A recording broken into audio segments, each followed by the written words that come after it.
How much of Saturday Night is true? What the movie got right and wrong about SNL's opening night in 1975.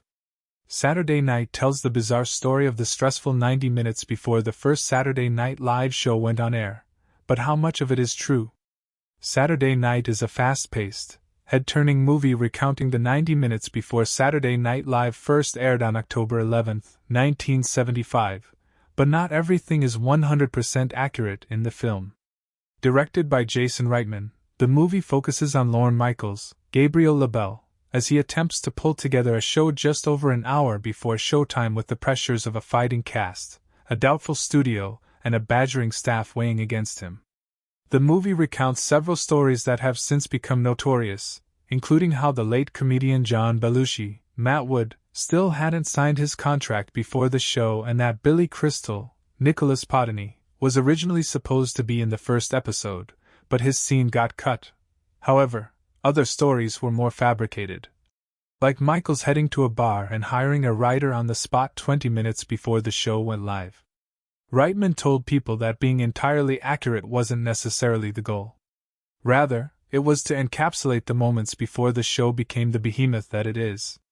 The chief takeaway was that on October 11, 1975, at 11:29 p.m., none of these young people knew what was about to happen, he said. None of them knew that their lives were about to change, culture was about to change. They were just trying to put on a show. So how much of Saturday Night is true?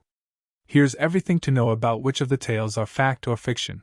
For the entire 90 minutes before the live performance portrayed in Saturday Night, Michaels faces the worry that the show won't be ready to go to air between a battling cast, production mishaps, and doubtful network executives. During the climax of the movie, Dick Ebersol, Cooper Hoffman, NBC's vice president of late-night programming at the time, tells Michaels that the network is expecting the show to fail and does not have his back as much as Michaels thought they did. Michaels also faces NBC head of talent David Taves, Willem Dafoe, who seems to subliminally be threatening to pull the show the entire evening. In reality, Michaels recalled in the SNL oral history book Live from New York that Taves was much more supportive but was concerned about host George Carlin's appearance, as he refused to wear a suit. The major focus of the night, weirdly enough, was over a directive we got that Carlin had to wear a suit on the show, Michaels said. He wanted to wear a t-shirt. The directive came from Dave Taves. He was head of talent and very supportive of the show, but he was also trying to anticipate. As one of the only black members of the cast and with a background more in theater than comedy, Garrett Morris, Lamorne Morris, struggled to find his place in the show. His arc in the movie depicts him having an identity crisis and going around asking the cast and crew what his purpose on the show is. All this culminates in Morris singing a song during soundcheck with the lyric, "I'm gonna get me a shotgun and kill all the widdies I see." Though this did not happen before the first show in real life, Morris did sing the song in episode 11 of the first season during a sketch in which he auditioned for a jailhouse production of Gigi. In 2012, Morris told MTV Legends he got the idea for the song from one of Harry Belafonte's singers who told him a story of how a woman on Art Linkletter's TV show wrote a racist song that she actually performed, inspiring Morris to make a parody of it. Milton Berle, J.K. Simmons, the legendary TV comedian known as Mr. Television, is portrayed in a malevolent light, stalking around the SNL set and being aggressive toward the stars. In one scene, he flirts with Chevy Chase's, Corey Michael Smith, fiancée, Jacqueline Carlin, Kaya Gerber, and when Chase calls him out on it, Burley pulls his pants down and flashes him in an effort to demean him.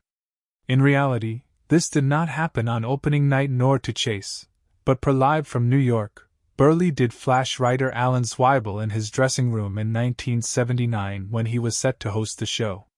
Zweibel recalled that he was explaining to Burley that he'd gotten his start writing penis jokes, and Burley responded by showing his genitals just when co-star Gilda Radner walked into the room. She opens the door to his dressing room just in time to see me looking into his D saying, "Yeah, it's really, really nice."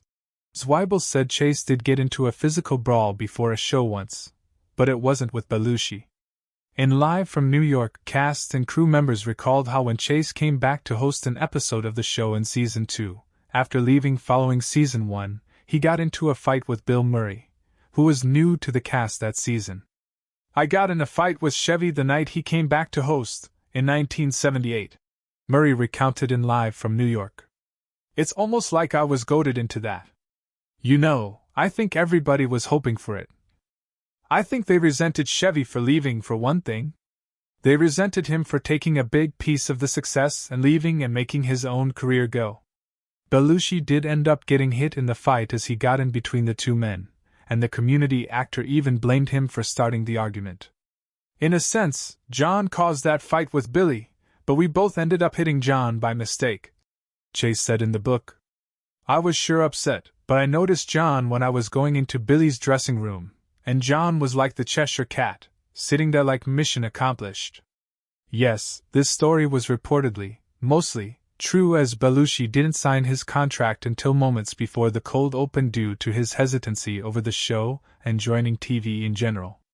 5 minutes before the show was set to start, Michaels' manager, Bernie Brillstein, was begging Belushi to sign or NBC wouldn't let him go on, he recalled in Live from New York. "He said, 'Okay, I'll sign the contract if you manage me,'" Brillstein said. "I swear to God, it was 5 minutes before showtime. At that time, I didn't know how great Belushi was, so I just said yes to get him to sign the goddamn contract." In the movie, Belushi exits the studio only for Michaels to find him on the ice skating rink in Rockefeller Center, attempting a tricky skating move while decked out in his B costume. It was only after he fell and Michaels rushed to help him that Belushi signed the contract. While that story is untrue, Belushi was part of the B's skit, one of SNL's first recurring characters, which did appear in an ice skating sketch later in the season. Michaels was married to Rosie Schuster, Rachel Sennott, for 9 years before their divorce in 1980, and their relationship was mostly accurately captured in Saturday Night. Though the two were married in 1975, they were more childhood friends than husband and wife, with Schuster even struggling to decide whose last name she'd use in the opening credits of the show, which did not happen in real life.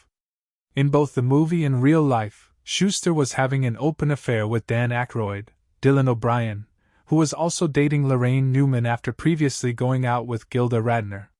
Director John Landis reflected on the nature of the relationships on the SNL set in Live from New York, recalling how, after seeing an attractive woman, he asked Belushi who she was. "John says, 'That's Rosie Schuster. That's Lorne's wife and Danny's girlfriend.'